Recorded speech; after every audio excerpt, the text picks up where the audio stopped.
Hi Stampers, this is part 2 of the Christmas Pocket album.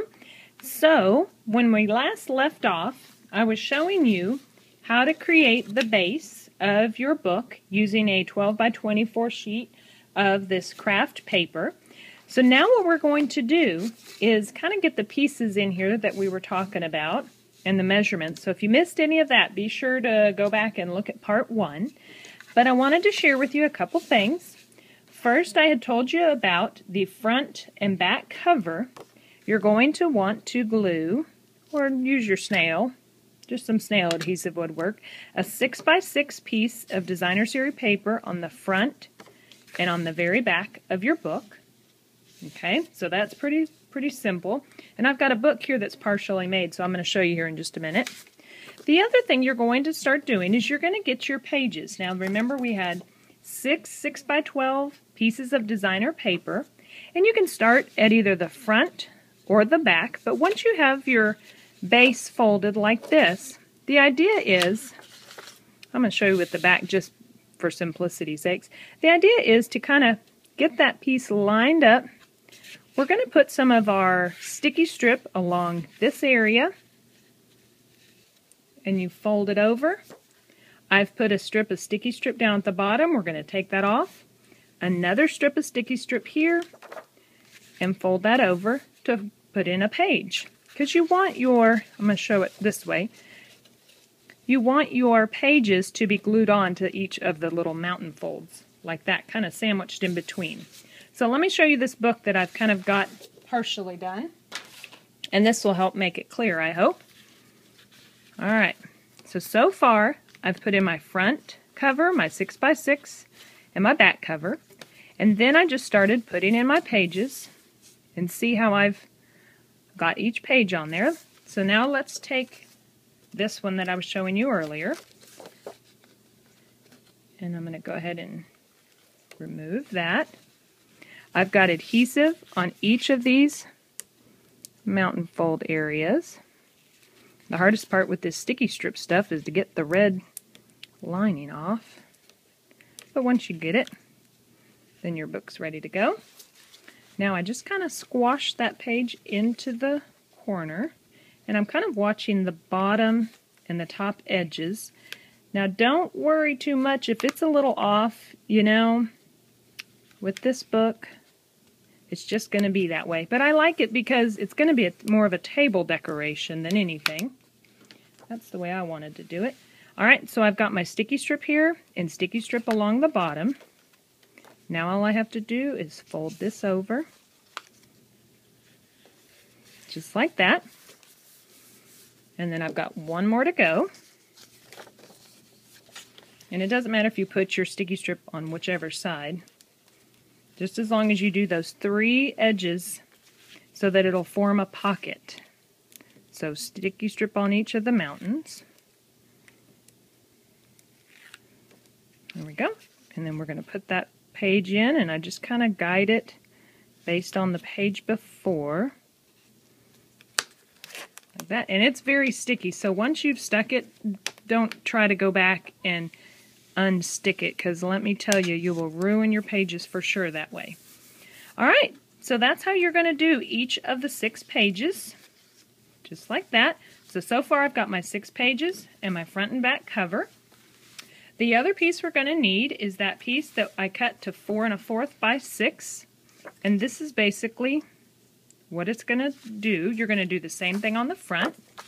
So let me get some snail on here.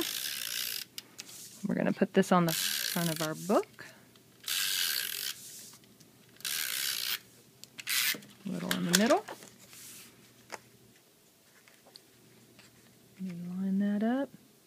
This is kind of an odd angle I'm trying to do this at, so bear with me. And the nice thing is, if your paper goes over the edge, you can always just take your scissors and trim it off. Alright, so there's that. Now we're going to get our piece that we cut to 5 by 6, and this is our spine.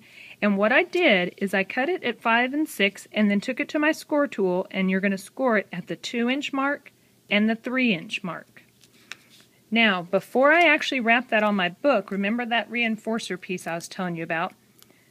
This is just a little piece of the chipboard that actually comes in the designer package.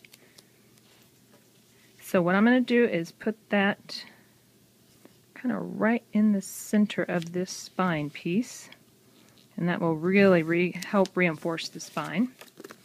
You see it's just a little long there. That's not a problem. We'll just take my scissors and trim that off.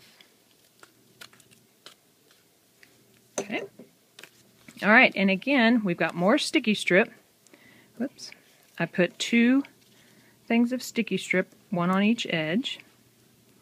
And we're going to take the entire book.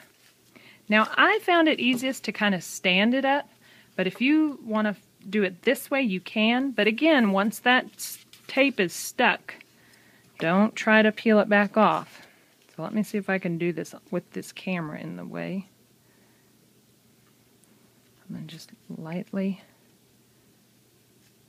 press it. Oops, oops, oops. See, mine's really... that was a little... This is a hard angle, I tell you. But you get the idea. Because I want this to be... that might be best for me. I'm going to wrap that back piece. There we go. That worked. And then we can open it up, give it a press. And now what we're going to do, so when you put that spine on, you don't want to squish it tight. You've got to let the pages come to the spine because you've got to allow for lots of room in there for your tags and pictures and all your little embellishments and things. Putting on the front part should be a little easier than trying to get that first back piece. I'm going to just lightly press that in enough and then let the pages open up. There we go. Alright, so that is the pages. And see how it stands? I really like that. So even if your book doesn't exactly match up along your edges, don't sweat it. It's a really neat book, just the way it is, and I think it'll look great out on a table. Now the only last thing, well, a couple of last things you need to do. I took the 1 3/4 inch circle punch, and I went through each one of my pages up at the top, put it in about like this, and then punch that out. So each one of my pages has now that little pocket. You're going to need 6 pieces of coordinating cardstock, and these are cut to 4 1/4 by 5 1/2. And really, each piece you can design and decorate as you wish. Let me show you some of the ones I've done, the completed ones, so you get an idea. This, I just ran it through the embosser with the Big Shot, the chevron embosser, I believe. I put a little bit of ink on the edges, take some coordinating ribbon, and staple it on. It's that easy. And each one, I don't need to put that back. Each one I did just a little bit different. A little bit different ribbon, a little bit different embossing. So really, whatever you like to do, however you like to decorate your pages, it's up to you. It's such a fun and versatile book that you really can't go wrong. So there you go. There is the Christmas Pocket Album. I hope you enjoyed this, and for more fun ideas, be sure to check out my website at stampintx.com. Thank you!